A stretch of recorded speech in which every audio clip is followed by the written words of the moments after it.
Agora nós começamos a parte mais emocionante do estudo de soluções não ideais, e essas aulas vão ser principalmente baseadas no capítulo 4 aqui do livro de Levine. Então, até a última aula nós nos baseamos principalmente no livro de Atkins, 10ª edição de Físico-Química, e agora vamos para o Levine, também conhecido como Levine. Vejamos, então precisamos tratar de soluções eletrolíticas. A primeira parte aqui é só uma breve introdução. Então vejamos, um eletrólito é uma substância que produz íons em solução. E a evidência da presença desses íons em solução se dá por medidas de condutividade. Então você tem uma certa condutividade no solvente, por exemplo, água pura, uma condutividade muito pequena. Quando você adiciona um sal, nessa ilustração aqui, o cloreto de cobre 2, as moléculas de água se encarregam de separar os cátions dos ânions e mantê-los separados na solução. Então, você tem lá o arranjo tridimensional aqui do sólido, cátions e ânions, quer dizer, os íons já existem no cloreto de cobre 2, então você tem um eletrólito intrínseco, então os íons já existiam antes da dissociação iônica. Você acrescenta em água, as moléculas de água separam os cátions, representados aqui por essas bolinhas pequenas, dos ânions. E aí você vai ter os íons solvatados, ou seja, rodeados por moléculas de solvente. Veja só aqui, não sei se você consegue ver, está escrito aqui 2+, quer dizer, você tem o cátion aqui rodeado por moléculas de água. As moléculas de água apontam seus átomos de oxigênio, que corresponderiam aos polos negativos das moléculas, para o íon positivo. E aqui você tem um ânion rodeado por moléculas de água que apontam seus átomos de hidrogênio, que são seus polos positivos, para a carga negativa do ânion. Nós podemos classificar os eletrólitos como eletrólitos fortes e eletrólitos fracos. Então vejamos aqui, eletrólitos fracos. Eles não se dissociam completamente em água. Bom, cabe aqui uma pequena distinção, né? Então você tem os chamados eletrólitos intrínsecos, como eu já falei aqui, por exemplo, dos sais, cloreto de sódio, por exemplo, cloreto de cobre 2, tipo NaCl. É um eletrólito intrínseco. Os íons já existem no estado sólido. E se você fundir, por exemplo, o cloreto de sódio, então você aumentar a temperatura, eu acho que isso provavelmente seria bem próximo dos 1000 graus Celsius. Se você fundir o cloreto de sódio, você vai ter os íons naquele estado líquido, e aí você vai ter uma condutividade. Então, eletrólitos intrínsecos, os íons já existem no estado puro. Eletrólitos potenciais, os íons não existem no estado puro. Então, entre esses eletrólitos potenciais, eu vou citar os eletrólitos fracos. CO2 pode ser um eletrólito. CO2 se dissolvendo em água, você vai ter ionização. Ácido acético, né? CH3COO. H, amônia, NH3. Então você sabe lá, CO2 em água, o que acontece? CO2 é um gás. Se dissolve em água, então H2O. Você vai ter lá um equilíbrio aqui, você vai ter, deixa eu pensar aqui, HCO3- e possivelmente H3O+. Então precisaria aqui de 2 moléculas de água. Então a presença de CO2 em água, as moléculas de água atacam as moléculas de gás carbônico, e você tem essa ionização, mas não é uma ionização completa, apenas uma pequena fração das moléculas sofre esse processo. Você pode ter, por exemplo, outro eletrólito potencial que em água sofre ionização. Eu estou usando aqui ionização para enfatizar que os íons são formados graças à ação das moléculas de água sobre essas moléculas dos eletrólitos potenciais. Então aqui você vai ter NH4+ mais OH-, outro eletrólito potencial, né, amônia, E o interessante desses eletrólitos potenciais que eu estou citando aqui é que eles são eletrólitos fracos, ou seja, eles não são completamente ionizados, ou seja, a menos que você tenha uma solução super diluída, você vai ter a maior parte das moléculas no seu estado não ionizado. Então, por exemplo, o ácido acético, você pode fazer cálculos, provavelmente você aprendeu equilíbrio iônico em química analítica. Você tem essa reação aqui, ó, CH3COOH do ácido acético mais H2O. Eu não estou colocando aqui os estados físicos, né, o AQ e o L na água, para escrever mais rápido. H3O mais CH3COO menos. Então, esses eletrólitos potenciais aqui, coincidentemente, também são eletrólitos fracos. Obviamente, você pode ter eletrólitos potenciais como o HCl, que é um eletrólito forte. Então, se você tem uma solução de ácido acético, somente uma pequena fração das moléculas sofrem a ionização. Se você tem uma solução de ácido clorídrico, aí o ácido clorídrico, que é um eletrólito potencial, e também um eletrólito forte.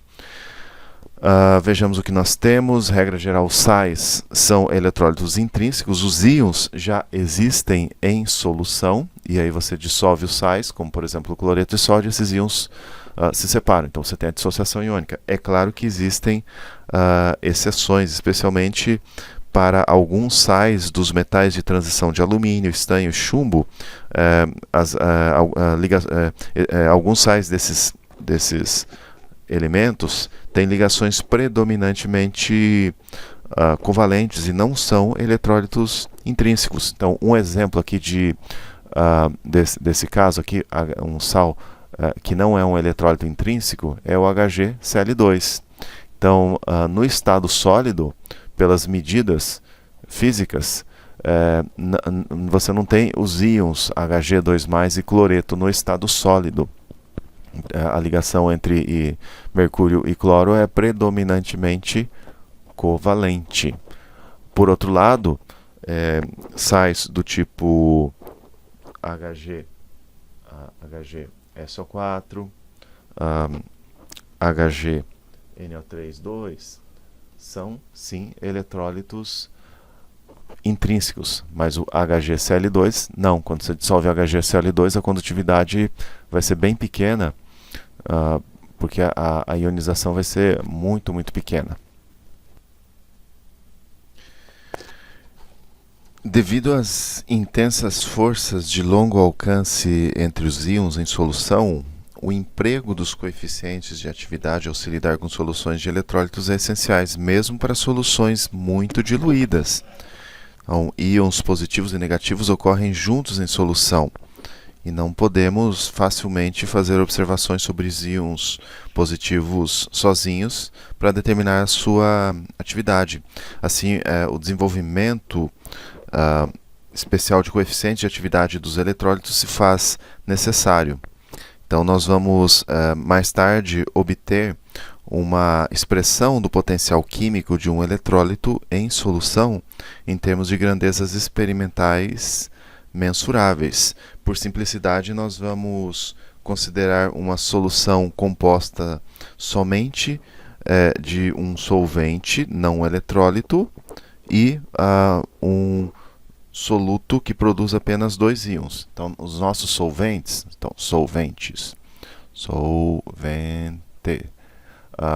que nós vamos usar o índice A, vão ser não eletrólitos, como água, por exemplo. Você pode pensar, por exemplo, em metanol, H3OH, ou coisa do tipo. E soluto, que nós vamos chamar de... pode se chamar de B, por exemplo, ou I. Vamos ver, próxima aula que notação vamos usar. Íons que liberam apenas, ou sais que liberam apenas dois tipos de íons. Então, Na2SO4, pode ser, NaCl. Nesse tratamento teórico, nós não vamos tratar de sais mais complexos, como, por exemplo, esse sal aqui, que você sabe que eu nem me lembro o nome disso aqui. sulfato de alumínio e potássio, coisa do tipo, que faz tanto tempo que eu não estudo inorgânica, né? Mas enfim, esse tipo de sal aqui produz 3 tipos de íons em solução, então o tratamento teórico não vai englobar esse tipo de sal. Vamos esquematizar aqui o processo de dissociação eletrolítica de um sal. Então, digamos que você tenha um sal do tipo M. Então, esse aqui é o símbolo do cátion. Ni mais. Esse aqui seria o índice da fórmula. X. Ni menos. Esse é o índice da fórmula aqui no ânion. Então, aqui você tem sólido. Você dissolve isso em água. H2O.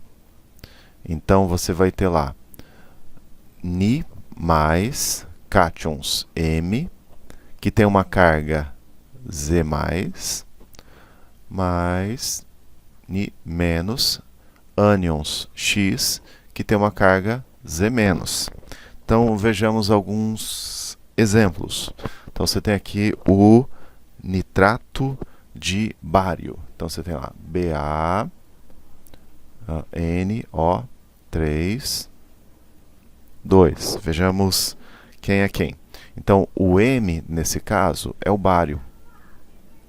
O M é o bário. O X, obviamente, é o nitrato, NO3. Bom, o Ni mais vale 1. O Ni menos vale 2, que é o índice da fórmula. O X, ou melhor, o Z mais vale 2.